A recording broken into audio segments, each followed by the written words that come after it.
An election brought forward by more than a month. Turkish President Recep Tayyip Erdogan advancing the date of the country's general election by 35 days. The president made the announcement during a youth conference in the north of the country on Saturday. I thank God that we are destined to share our path with you, our valued youth, who will vote for the first time in the elections to be held on May 14th.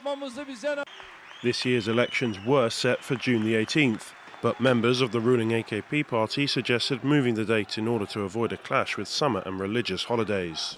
It will be the first time presidential and parliamentary elections will be held on the same day in a new system introduced by the president in 2018. It is shaping up to be the most challenging election in Erdogan's 20-year rule, with Turkey's struggling economy seeing the 68-year-old's popularity plummet as inflation continues to soar. He has also been accused of eroding the country's civil rights, some calling his presidency a one-man rule. The decision comes as a six-party opposition alliance attempt to decide on one candidate to challenge Erdogan for the presidency, and now they will have even less time to prepare. One of the favourites in the opinion polls is Istanbul's opposition mayor Ekrem İmamoğlu, but he faces staunch legal battles.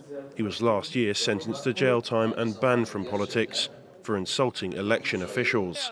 He has appealed the ruling and can technically run for president. All this has left Kemal Kılıçdaroğlu as the most likely candidate to stand against Erdogan on the 14th of May. Considered less charismatic than İmamoğlu, he has already lost several elections to Erdogan and is struggling to secure the support of the other opposition leaders. If no candidate secures more than 50% of the vote, a second round of voting would be held 2 weeks later on May the 28th.